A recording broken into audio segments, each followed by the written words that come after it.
Hello दोस्तों, स्वागत है आपका हिंदी फ्यूजन टीवी में। मैं हूं आपका होस्ट फ्यूजन और आज हम एक ऐसी यात्रा पर निकलने वाले हैं जो न सिर्फ रोमांचक है बल्कि दिमाग को हिला देने वाली भी है। आज का हमारा सवाल है, 1 ट्रिलियन साल बाद क्या होगा, यानी 10 खरब साल बाद। यह समय इतना विशाल है कि इसे समझना भी मुश्किल है, लेकिन हम इसे आसान बनाएंगे। हम समय की इस लंबी यात्रा को साल दर साल, कदम दर कदम समझेंगे।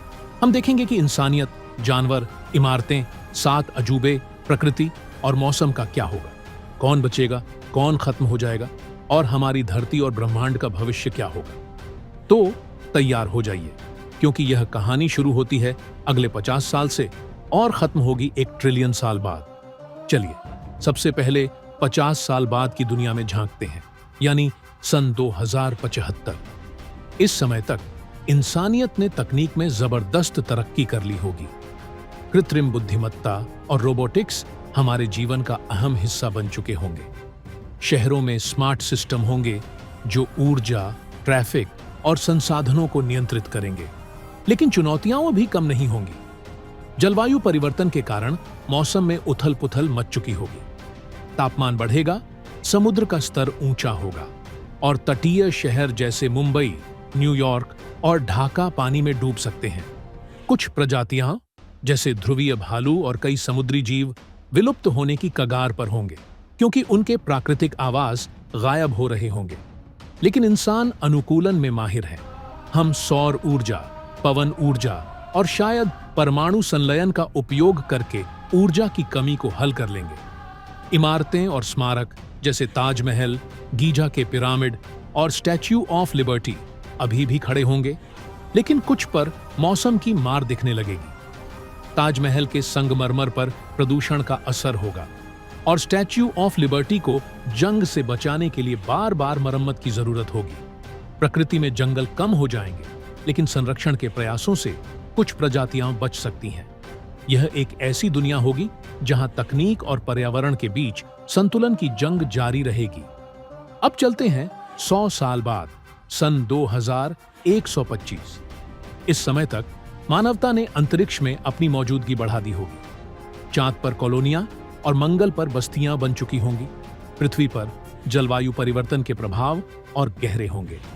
ग्लेशियर पिघल चुके होंगे और उत्तरी ध्रुव पर बर्फ लगभग गायब हो सकती है। इससे कई जानवर जैसे सील और पेंगुइन विलुप्त हो जाएंगे। इंसान अब कार्बन कैप्चर और जियो इंजीनियरिंग जैसी तकनीकों का उपयोग करके मौसम को नियंत्रित करने की कोशिश करेंगे। शहरों में गगनचुंबी इमारतें होंगी जो स्मार्ट सामग्री से बनी होंगी और मौसम की मार झेल सकेंगी। लेकिन पुरानी इमारतें जैसे कोलोसियम और चीनी दीवार खराब होने लगेंगी। चीनी दीवार के कुछ हिस्से ढहने लगेंगे और कोलोसियम की दीवारें और कमजोर हो जाएंगी। 7 अजूबों में से पेट्रा और माचू पिच्चू जैसे पत्थर के ढांचे अभी भी टिके रहेंगे, लेकिन प्राकृतिक आपदाओं से उनकी चमक फीकी पड़ने लगेगी। प्रकृति में जैव विविधता कम हो रही होगी, लेकिन जेनेटिक इंजीनियरिंग से कुछ प्रजातियों को बचाने की कोशिश होगी। मौसम अब और अप्रत्याशित होगा। भयंकर तूफान और सूखे आम होंगे। इंसानियत का भविष्य अब पृथ्वी के साथ साथ अंतरिक्ष पर भी निर्भर होगा। अब हम 500 साल बाद की दुनिया में हैं, सन 2525। इस समय तक पृथ्वी पर इंसानियत का स्वरूप पूरी तरह बदल चुका होगा। हो सकता है कि इंसान अब जैविक और मशीन का मिश्रण बन चुके हों, साइबॉर्ग की तरह। हमारा दिमाग डिजिटल क्लाउड में अपलोड हो सकता है, जिससे हमारी चेतना अमर हो जाए। लेकिन पृथ्वी की हालत खराब होगी। जलवायु परिवर्तन के कारण कई क्षेत्र रेगिस्तान बन चुके होंगे और समुद्र का स्तर इतना ऊंचा होगा कि कई देश पानी में डूब जाएंगे। अधिकांश जंगली जानवर विलुप्त हो चुके होंगे और केवल वे प्रजातियां बचेंगी जो इंसानों ने संरक्षित की हों, जैसे खेतों में पाले गए जानवर या जेनेटिकली संरक्षित प्रजातियां। इमारतें और स्मारक अब तेजी से नष्ट हो रहे होंगे। ताजमहल जैसे ढांचे अगर बचे भी हों तो बहुत खराब हालत में होंगे, क्योंकि संगमरमर हवा और बारिश से घिस जाएगा। 7 अजूबों में से गीजा के पिरामिड सबसे टिकाऊ होंगे, क्योंकि वे पत्थर से बने हैं और रेगिस्तान में कम नमी के कारण बचे रह सकते हैं।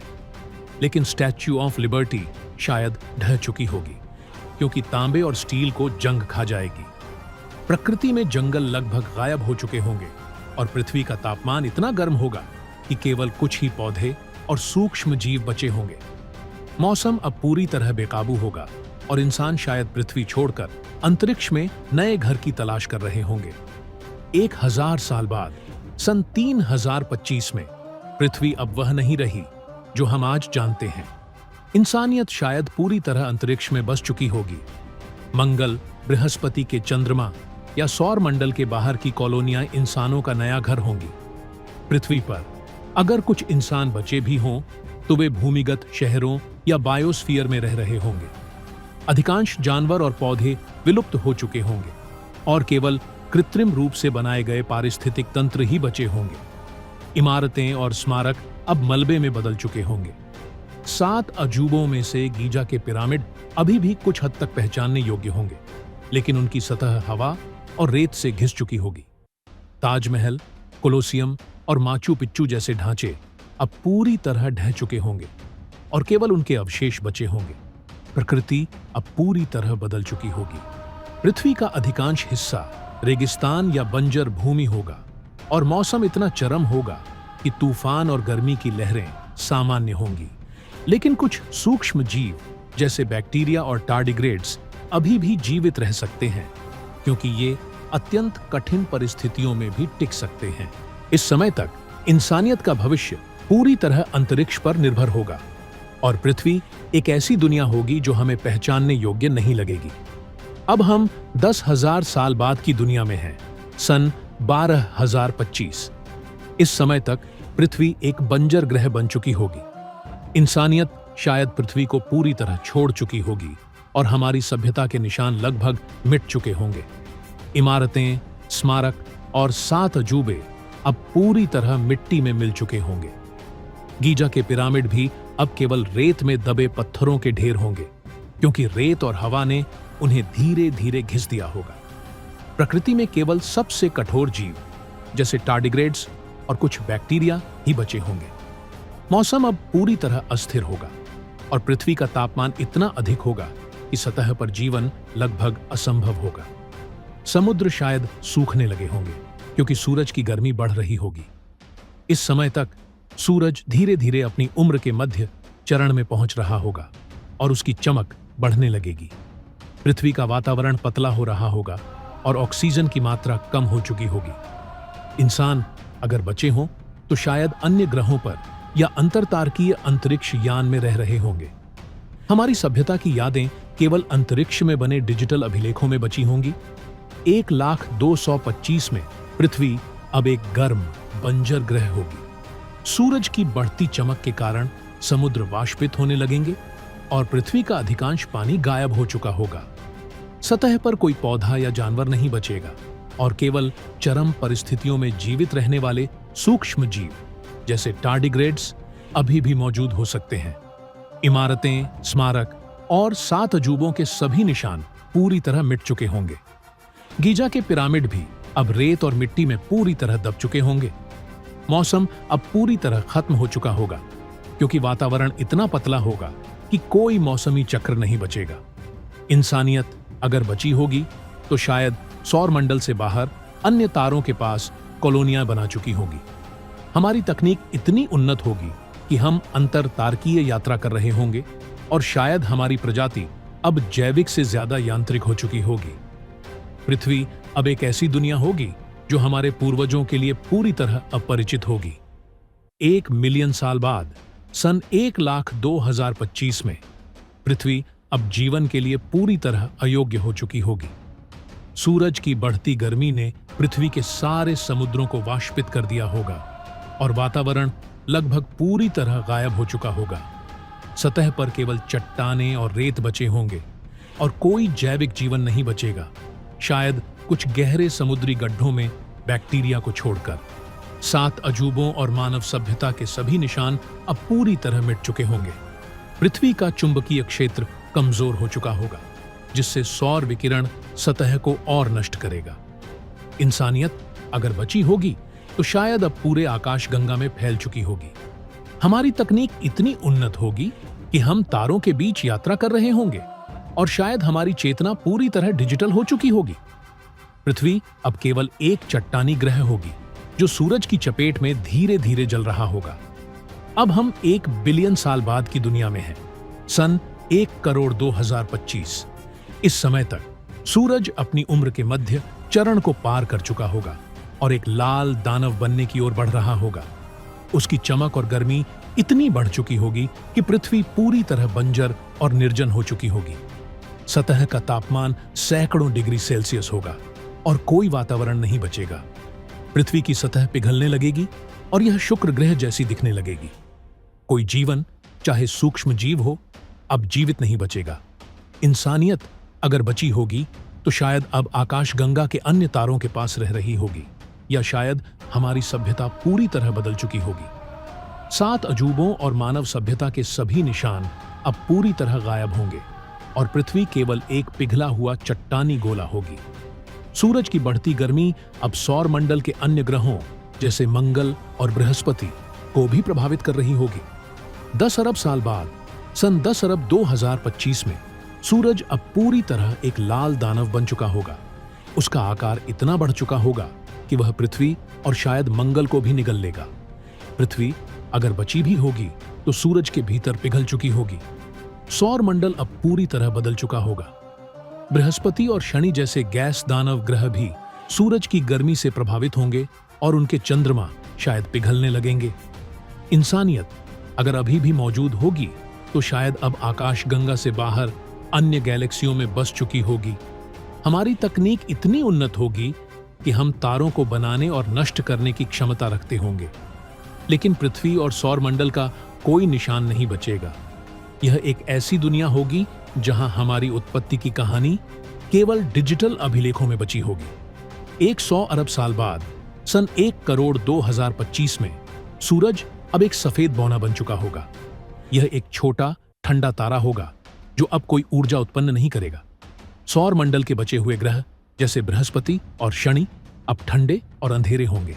पृथ्वी अगर वह सूरज के लाल दानव चरण में नष्ट नहीं हुई होगी तो अब एक ठंडा मृत चट्टानी गोला होगी।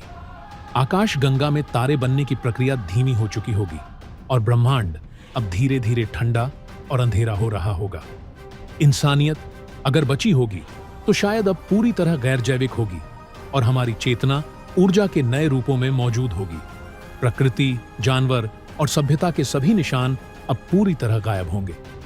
ब्रह्मांड अब एक शांत, ठंडा स्थान होगा जहां केवल कुछ तारे और ब्लैक होल बचे होंगे।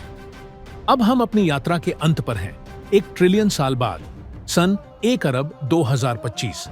इस समय तक ब्रह्मांड पूरी तरह बदल चुका होगा।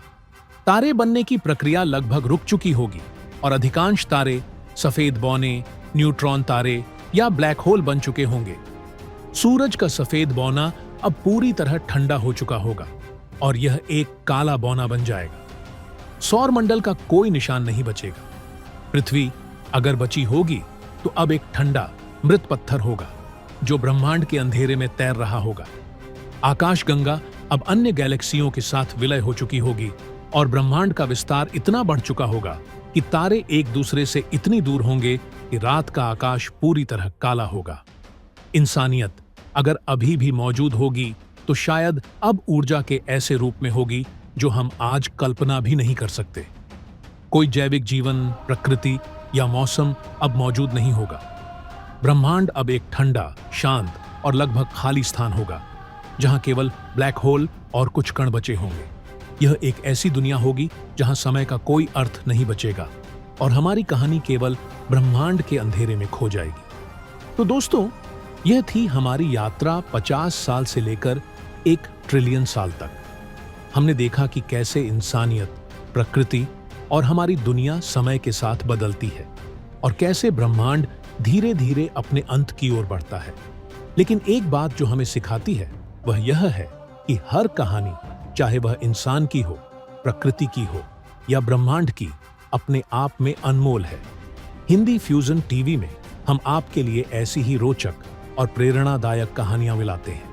अगर आपको यह कहानी पसंद आई तो लाइक करें, कमेंट करें और अपने दोस्तों के साथ शेयर करें। हमें बताइए कि आप 1 ट्रिलियन साल बाद की दुनिया के बारे में क्या सोचते हैं। अगली बार फिर मिलेंगे एक नई कहानी के साथ। तब तक अपनी जिंदगी को फ्यूजन बनाइए और हर पल को जियो। नमस्ते।